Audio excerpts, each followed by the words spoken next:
to New York more often, say, would be her dream to bring jazz for peace and our mission to Mexico and show the Mexican people this idea of helping those who are helping others and do some great things. So we went down there and we did a concert. We did a couple concerts. One of them was in a place called Akumal, which I'm not supposed to tell anybody about because it's so beautiful. And there's some problems there with the government wanting to make Akumal a Cancun, which unfortunately would destroy, because of pollution, a sea turtle sanctuary where they come and lay their eggs for thousands of years. They've been doing it, and a coral reef.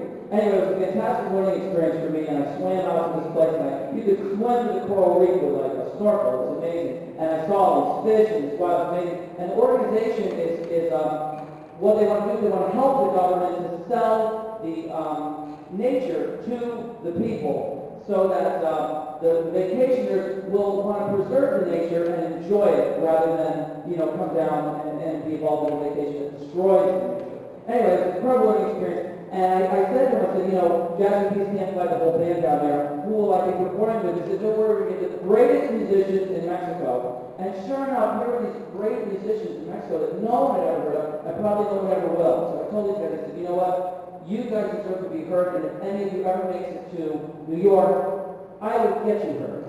And sure enough, one of them made it. And he's here with us today, Rodrigo on bass.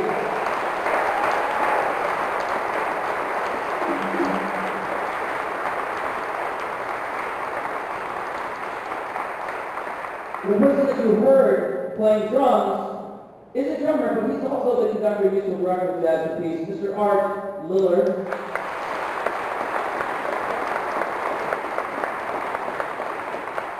And on the stage with us right now is the real drummer of Jazz and Peace, Mr. Joe Gucciardi.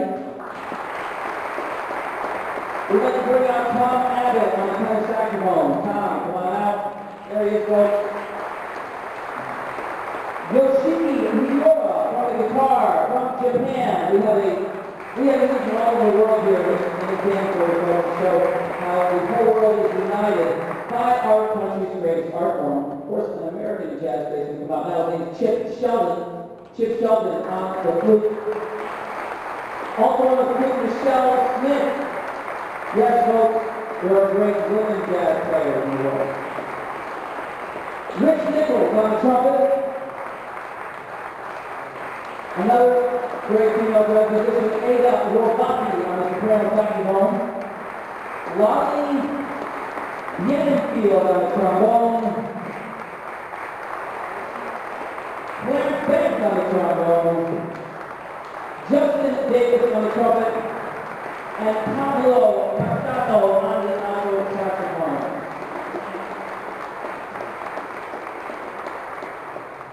Folks, when I was getting ready to make my very first CD, I was playing a lot at a club here in New York, and many of you know, called Burton.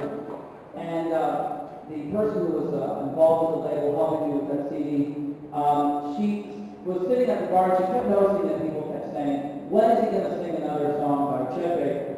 So she said, why don't you, do something on your CD that, gives people that interest that they have in Chet Baker and your vocal stylings, which, they seem to be comparing to. So I recorded a song called Let's Get Lost, which later became a movie called Let's Get Lost, a documentary. And sure enough, the documentary itself got lost, and it had to be reissued, because what happened, they didn't issue enough of them, and people were stealing them because there was a shortage, only a certain amount came, and they weren't returned to the Blockbuster. And it was funny because a couple of months ago, I picked up New York Times, there was a story about Let's Get Lost, and I said, what's this? This already came out, but when it was being reissued, and they promised to make enough copies this time so that people don't steal them from the Blockbuster. So anyway.